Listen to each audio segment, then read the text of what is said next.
naomba nizungumze mambo mawili matatu na watani zangu wa kanda ya Ziwa. Naomba nizungumze na wawekezaji wa Tanzania. Naomba nizungumze na wafanyabiashara. Naomba nizungumze na wadau mbalimbali ambao wako tayari kuja kuwekeza Tanzania. Serikali imetekeleza jukumu lake la kujenga mazingira bora ya uwekezaji. Tukiona hii meli, pia tuone suluhisho la uhakika la kukua kwa biashara mbalimbali. Biashara za madini, maeneo ya kanda hii ya Ziwa ni maeneo ya madini. Biashara za mazao, ndugu zangu wa kanda ya Ziwa ni wazalishaji wa mazao, pamba, mazao ya mifugo, nyama, samaki, maziwa. Lakini pia hili ni eneo ambalo kibiashara liko kimkakati.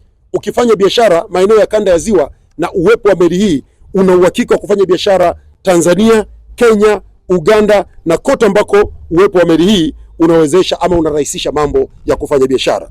Nchi za DRC, Sudan Kusini, Rwanda na Burundi, kwa tunaweza kufanya kazi. Kwa hiyo naomba watu mbalimbali wenye mipango ya uwekezaji, wenye biashara, iangalieni hii meli kimkakati. Serikali itasikitika sana baada ya uwekezaji huu wa zaidi ya shilingi bilioni 123.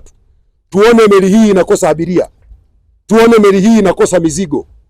Tuone meli hii haifanyi watu wafanye biashara. Watu hawapati pesa. Liko jambo moja kubwa. Hapa kulikuwa kuna meli inaitwa MV Umoja. MV Umoja ilikuwa inafanya safari zake kati ya Mwanza na Uganda. Hii MV Umoja ndani humu kwenye meli, yani kama hapa kuna njia za treni. Kwa hiyo treni ikitoka Dar es Salaam kwa ile reli ya zamani inaingia moja kwa moja kwenye MV Umoja. Sasa Mheshimiwa Rais alipoingia madarakani akasema hii meli ni lazima ifanye kazi, na sio kufanya kazi tu, ifanye kazi kwa ufanisi. Hivi ninavyozungumza na nyinyi, meli hii inafanyiwa ukarabati ambao utagharimu takriban shilingi bilioni 22.9. Mradi huu hivi ninavyozungumza umekamilika kwa 100%. Na meli hii ndio itakuwa kiungo sasa cha kuhakikisha mizigo inayotoka katika bandari yetu ya Dar es Salaam inafika hapa Mwanza, inakwenda moja kwa moja Port Bell kule Uganda. Na kule tumetengeneza pia reli. Treni kiingia pale inaingiza mzigo mpaka ndani Uganda. Lakini hiyo ni moja. Tunajenga MV Umoja. Huku mbele nitawaambia Mheshimiwa Rais ameelekeza ijengwe meli nyingine katika Ziwa Victoria ya SGR. Hii ni ya MGR, ile reli ya zamani. Sasa tunajenga na ya SGR.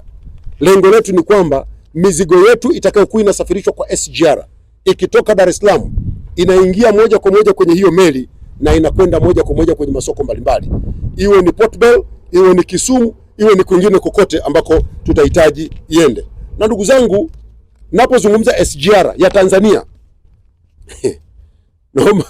naomba mpigie mstari. Hii ni SGR ya umeme. Nazungumza reli yetu ambayo treni moja likifunga mabehewa 100 lina uwezo wa kuchukua tani takriban 10,000.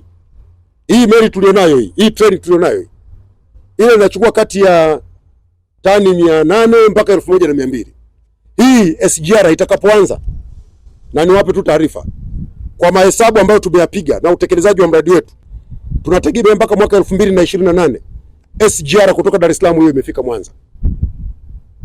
Watu watoke kwa SGR kutoka Dar es Salaam mpaka kufika Mwanza ifikapo mwaka 2028.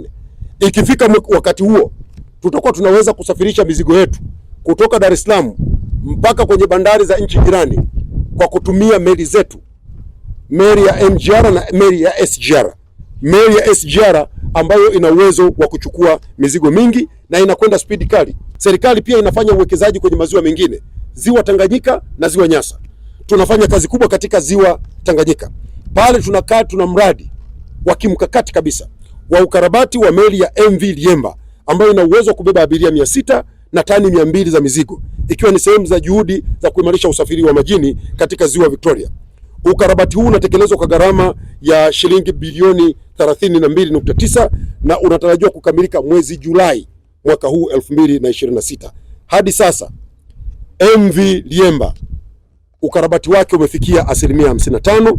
Kazi nyingi zinazohitaji meli kuwa kwenye chelezo zipo katika hatua ya mwisho, huku nyingine zikiwa tayari zimekamilika, ikiwemo uwekaji wa vyuma vipya katika maeneo yaliyochakaa kama eneo la nahodha, vyumba vya abiria, vyoo, mabafu na migahawa pamoja na maboresho ya mifumo ya mabomba, umeme na uendeshaji wa meli, sambamba na ukamilishaji wa hatua za mwisho za mifumo ya maji safi na maji taka.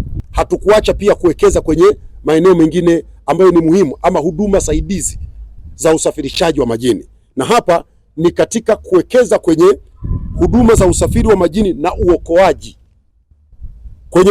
Kwenye eneo hili tuna ujenzi wa kituo cha uratibu na masuala ya utafutaji wa uokozi katika Ziwa Victoria. Serikali kupitia shirika la uwakala wa meli Tanzania TASAC imeendelea na ujenzi wa kituo kikubwa cha uratibu na masuala ya utafutaji wa uokozi, yani Maritime Rescue Coordination Center MRCC katika Ziwa Victoria, ambapo utekelezaji wake umefikia 98%.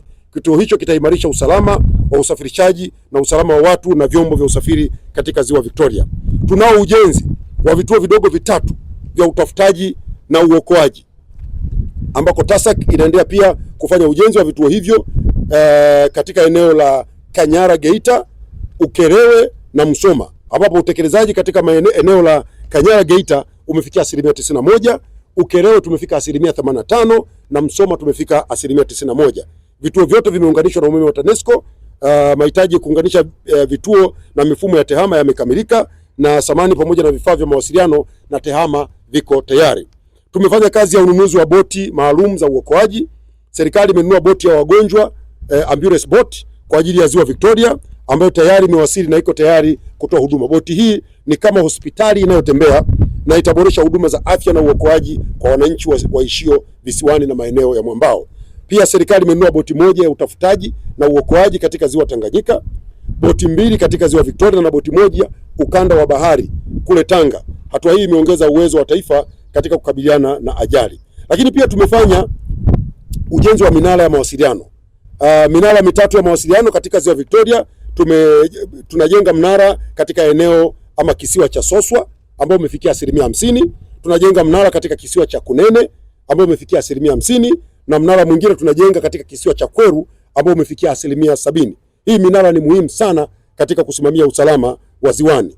Lakini miradi hii pamoja na kusimamia usalama pia itaimarisha mawasiliano ya dharura katika maeneo haya, kutoa tahadhari ya hali ya hewa na kuwezesha uratibu wa haraka katika maeneo haya ya kanda ya Ziwa. Usisahau kusubscribe, like na kubonyeza alama ya kengele. Asante.